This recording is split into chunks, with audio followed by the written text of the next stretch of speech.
जमीन म्यूटेशन में उगाही सहित व्यापक भ्रष्टाचार और जनहित से जुड़े मुद्दे को लेकर जन स्वराज पार्टी ने अब बड़ा आंदोलन छेड़ने का निर्णय लिया है। पार्टी 11 मई से घर घर जाकर 1 करोड़ लोगों के हस्ताक्षर जुटाएगी और राज्यपाल को ज्ञापन सौंपेगी। इस अभियान के माध्यम से पार्टी नए सदस्यों को जोड़ने का काम करेगी। अररिया जिला जन स्वराज कार्यालय में आयोजित प्रेस कॉन्फ्रेंस में जिलाध्यक्ष अली रेजा ने कहा कि बिहार सरकार ने अब तक जातीय जनगणना और भूमि सर्वेक्षण पर श्वेत पत्र जारी नहीं किया है। पार्टी सरकार से मांग करती है कि जल्द से जल्द श्वेत पत्र जारी किया जाए। उन्होंने आरोप लगाया कि सरकार के द्वारा किए गए वादों पर अब तक कोई ठोस काम नहीं हुआ। वहीं जमीन सर्वेक्षण और म्यूटेशन के नाम पर बड़े पैमाने पर लूट मची हुई है, जिससे आम जनता परेशान है। शराबबंदी और भू विवादों के चलते प्रदेश में अपराध तेजी से बढ़ा है। प्रेस कॉन्फ्रेंस के दौरान डॉक्टर आर.के. झा समेत कई लोगों ने जन स्वराज पार्टी की सदस्यता ग्रहण की। उन्हें देखिए, मेरी प्रारंभिक शिक्षा अररिया से हुई है। उसके बाद मैंने उच्चतर शिक्षा के लिए यहाँ से बिहार से बाहर चला गया था। जो यहाँ के शैक्षिक परिवेश था, जो यहाँ के लोगों को मिलना चाहिए, वो मिल नहीं पाता है। तब हम लोग यहाँ से पलायन करना स्टार्ट कर देते हैं बाहर में।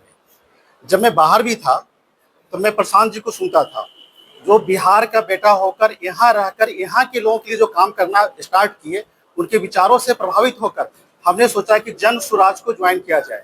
उन्होंने इनका नाम भी रखा था जन स्वराज, जन के लिए स्वराज लाना चाह रहे थे। तो अब जो वो यज्ञ कर रहे हैं, उसकी आहुति बनकर मैं इसमें अपने आप को समर्पण करने के लिए तैयार हो गया, उनके विचारों से प्रभावित होकर। आप लोग जान ही रहे हैं बिहार की स्थिति मैं बता रहा हूं आप लोगों को। जैसे बिहार सरकार जातीय जनगणना के आंकड़े 7 नवंबर 2023 को विधानसभा के पटल पर रखे थे। 22 नवंबर 2023 को सरकार ने जातीय जनगणना के आधार पर कुछ महत्वपूर्ण घोषणा की थी, लेकिन सरकार की घोषणा कभी जमीन पर लागू नहीं हुई। जन स्वराज सरकार से जातीय जनगणना भूमि सर्वे को लेकर बिहार में आंदोलन करने जा रही है। सरकार, हमारे कुछ सवाल हैं जो हमारे अध्यक्ष महोदय भी बताए हैं। 1 करोड़ लोगों का हम लोग हस्ताक्षर लेंगे और हम लोग राज्यपाल को सौंपेंगे, बिहार सरकार को भी सौंपेंगे, ज्ञापन सौंपेंगे। उस ज्ञापन को सौंपते हुए हम लोग इस पर विशेष चर्चा करेंगे और हम लोग अपने जो पार्टी है इसको हम लोग मजबूत करेंगे, आगे बढ़ाएंगे। सबसे बड़ी बात है, बिहार में सर्वे के नाम पर जो ये छलावा हो रहा है, ये आप लोग भी जान रहे हैं, हम लोग भी जान रहे हैं। बहुत बड़ा ये घटनाक्रम एक तरह का। आज खतियान निकालने के नाम पर 10-10 हजार रुपया गरीबों को लग रहा है। कुछ जो है सर्वे से पहले जमीन जो बिक चुकी थी, जो पहले पीपीएस नहीं थी या क्या कहते हैं उसको, सती नहीं थी, बटैयादार एक्ट नहीं था, वो सब लागू हो गई। आई इससे बड़ा परेशानी हो रही है इस विषय से। और मोटा रकम लेके, जो हमारे अध्यक्ष महोदय भी बोले हैं, सीओ हो, कर्मचारी हो, सीआई हो, मोटा रकम लेके गरीबों के साथ छलावा करके म्यूटेशन के नाम पर उगाही किए जा रहे हैं, डॉक्यूमेंट सही करने के नाम पर उगाही किया जा रहा है। तो ये सब बड़ी जो अफसोस की बात है। बिहार सरकार जो भूमिहीन परिवारों को 3 डिसमिल जमीन देने की बात कही थी, आज तक पूरा नहीं कर पाए। वो आज तक बताइए पूरा नहीं हुई है। बिहार सरकार, आज जो बिहार की स्थिति है, स्पेक पर देख लीजिए, नशा की क्या दौर चल रहा है, युवा लोग बर्बाद हो रहे हैं, इस पर कोई ध्यान बिहार सरकार नहीं दे रही है। बिहार सरकार सिर्फ दारूबंदी करके एक छलावा किया है। दारूबंदी एक बहाना था, राजस्व की क्षति करवाई है। ऐसा नहीं और राज्यों में बंद नहीं हुए, पूरे भारत में तब दारू बंद होनी चाहिए। शराब इतनी खराब चीज है तो भारत में क्यों नहीं, यूपी में क्यों बंद नहीं हो रही है, दिल्ली में क्यों आप बंद नहीं कर रहे जहां आपकी सरकार चल रही है। तो बहुत सारा बात है। तो सब बात पर हमारे अध्यक्ष जी बहुत सारे बात पर आप लोग को बता ही चुके हैं। और रही बात की बिहार सरकार की नाकामी आप लोग देख रहे हैं, और हमारे जन स्वराज और हम लोग जन स्वराज परिवार, हम लोग अपने हिसाब से हम लोग आंदोलन भी करेंगे, आवाज भी उठाएंगे गरीबों के हक के लिए, और हुकूमत के लिए हम लोग आवाज उठाएंगे। आज की प्रेस वार्ता, हमारे पार्टी को लगा कि बिहार सरकार के द्वारा जो योजनाएं की घोषणाएं हुई है, वो कहां तक जनताओं के बीच में है, उसको उस पर क्या काम हो पा रहा है, उसको दिखाने के लिए कि जो बिहार सरकार घोषणाएं की हैं, उसका क्या किस स्टेज पे वो काम है, उसी के लिए बिहार की नाकामियों को बताने के लिए आज की प्रेस वार्ता हम लोगों ने किया है। सबसे पहले मैं आप लोगों को बता दूं कि 2-3 खास मुद्दे हैं जो कि एक सबसे बड़ा मुद्दा है जातीय जनगणना, जिसमें जातीय जनगणना में जनगणना तो हो गई, लेकिन जनगणना के बाद में जितनी सारी वादाएं हुई है वो आज तक पूरा नहीं किया गया है बिहार सरकार के द्वारा। जैसे मुख्य वादाएं हैं, बिहार सरकार जातीय जनगणना और भूमि सर्वे पर स्रोत पत्र जारी अभी तक नहीं किया गया है। उनको चाहिए कि दोनों मुद्दे पे एक स्रोत पत्र जारी करें, ये हम लोगों की सबसे बड़ी मांग है। दूसरा है, जातीय जनगणना रिपोर्ट में आरक्षण बढ़ाने की सिफारिश की गई थी, लेकिन अब तक आरक्षण सीमा नहीं बढ़ाई गई है। सरकार इस अपनी स्थिति को स्पष्ट करे कि आज तक क्यों नहीं बढ़ाई है।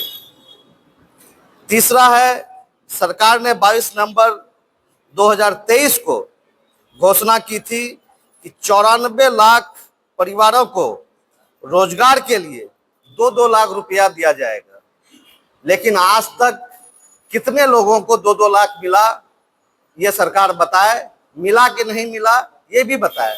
जहां तक हम लोगों को लगता है कि एक भी परिवार को, एक भी बेरोजगार को 2-2 लाख रुपया नहीं मिला है।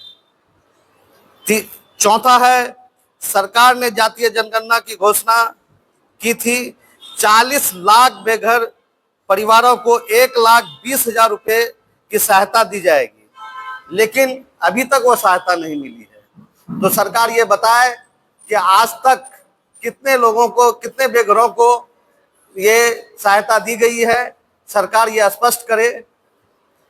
पांचवा है, 2006 में नीतीश सरकार ने दलित विकास मिशन की शुरुआत की थी और 2008 में भूमिहीन दलितों को 3 डिसमिल जमीन देने का वादा किया था।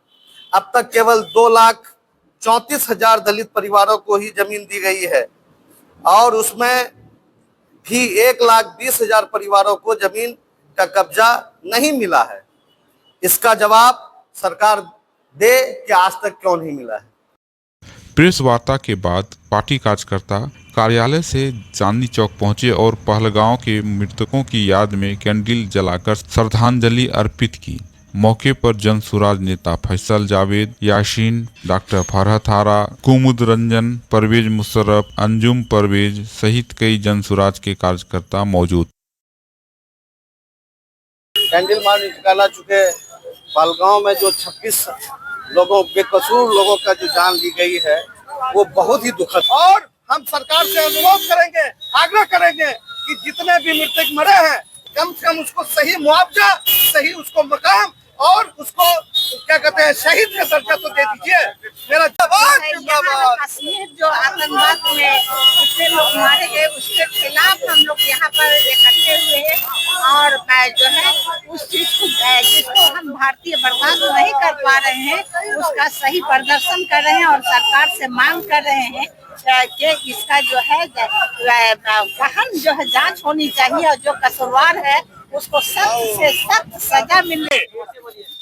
पाकिस्तान के 6 टुकड़े होने चाहिए क्योंकि आतंकवाद का जड़ पाकिस्तान के अंदर है और पाकिस्तान के अंदर जब तक आतंकवाद को खत्म करना है तो पहले पाकिस्तान को खत्म करना होगा, क्योंकि हिंदुस्तान के सारे धर्म के लोग आपके साथ कदम से कदम और कंधा से कंधा मिलाकर खड़ा है। अभी नहीं तो कभी नहीं होगा। एक बार आप हिम्मत कीजिए और पाकिस्तान पे हमला कीजिए, पूरा भारत आपके साथ है। पिछले दिनों पहलगाम में एक आतंकवादी जो हमला हुआ, इस हमले से हम लोग बहुत मर्माहित हैं और बहुत दुखी है। पूरा हिंदुस्तान का, चाहे वो हिंदू हो या मुसलमान हो, सिख हो या ईसाई हो, इंसानियत के नाम पर ये कलंक हुआ है। आज पूरे हिंदुस्तान में एक बार नहीं अनेकों बार इस देश पर हमला हुआ। सिर्फ यहाँ के राजनेताओं ने हमला का हवाला दे देकर यहाँ के लोगों को बहलाया फुसलाया, लेकिन ये अंतिम समय है भाजपा सरकार की कि जिस तरह पुलवामा में हमला हुआ, आपने वादा किया था कि पाकिस्तान को सबक सिखाएंगे, लेकिन आज 28 मासूमों की जो जान गई जम्मू कश्मीर के अंदर में, अगर उस दिन ये कार्रवाई आप कर दिए होते तो ये दोबारा ये घटना नहीं घटता। मैं भारत के सरकार से, बीजेपी सरकार से मांग करता हूं, मैं जनस्वराज का सिपाही हूं, मैं मांग करता हूं कि अगर एक हफ्ता के अंदर में उनके दोषियों को अगर आप पाकिस्तान से ढूंढ कर निकाल कर लाने में सक्षम नहीं है, तो एक हफ्ता में आप भारत सरकार से रिजाइन दे दें और जनता से आप माफी मांग लें, क्योंकि आपसे ये देश चलने वाला नहीं है। विजय कुमार, प्रखंड अध्यक्ष, जनस्वराज अररिया विधानसभा प्रभारी। और मैं हमारी केंद्र सरकार से कहना चाहूँगा, खास करके नरेंद्र मोदी और अमित शाह जी से, कि हम लोग आपके साथ हैं और घोर निंदा करते हैं। आप लोग जो है इसका बदला लेने का काम कीजिए, हम सभी आपके साथ हैं। इसी के साथ मैं सभी को नमस्कार प्रणाम करता हूं। मेरी गुजारिश है कि अतिशीघ्र आतंकवाद को मिटियामेट किया जाए। आतंकवाद एक बहुत बड़ा ये कोड़ बन चुकी है, ये क्रॉनिक बीमारी बन चुकी है, खास करके हमारे भारत के लिए। और हमारे आज भारत के हम जैसे आपके जैसे नागरिक, हम लोग कश्मीर घूमने जाते हैं, फैमिली लेके जाते हैं, बच्चे लेके जाते हैं, एक शौक सफर से जाते हैं कि कश्मीर मेरी है, मैं वहाँ जाऊँ, मेरी धरती है, मैं वहाँ घूमूं फिरूं, ऐश करूं। लेकिन वहाँ भी मैं सुरक्षित नहीं हूँ, मैं अपने भारत में सुरक्षित नहीं हूँ। ये दुखद बात है। मैं भारत सरकार से अतिशीघ्र मांग करना चाहता हूँ कि बिल में भी आतंकवाद घुसा हो तो चूहा के तरफ पानी पिला के घुसा के बाहर निकालिए, फिर सरेआम उसको कत्लेआम करिए। ये भारत आतंकवाद बर्दाश्त नहीं करेगी, नहीं करेगी। आज जो ये आतंकवादी का हालात हमारे देश का, ये आतंकवादी के खिलाफ उनको तो हमारे गृह मंत्री को रिजाइन कर देना चाहिए था। अब तक वो क्यों चुप है, क्यों खामोश है, इसके खिलाफ क्या कर रहे हैं वो? उनको कुछ न कुछ करना चाहिए इसके खिलाफ। और हम सारे भारत के लोग उनके साथ हैं। और आज देश की स्थिति है कि हम लोग डर रहे हैं, कहीं जाने से हर आदमी घबरा रहा है, कहीं जाना पसंद नहीं करते हैं हम लोग। जैसे अभी हमारे अध्यक्ष महोदय ने कहा था कि मेरा नाम अजित बाबू, मैं युवा संगठन का अध्यक्ष हूँ जनस्वराज पार्टी से। मेरा मांग यही है सरकार से, जिन्होंने अपना बेटा खोया है, जिन्होंने अपना भाई खोया है, जिन्होंने अपना परिवार को खोया है, उनको इंसाफ मिलना चाहिए। हर हाल में इंसाफ मिलना चाहिए। जिन्होंने भी ये साजिश किया है और गरीब लोगों के साथ अत्याचार किया, उनको इंसाफ मिलना चाहिए। और हमारी सरकार से यही अनुरोध है कि वो सख्त इसमें इंसाफ जल्द से जल्द रिहा किया जाए। नहीं करेगा तो वो अपना कुर्सी को खाली करे और अपना पद से इस्तीफा दे, दूसरे आदमी को मौका मिलेगा।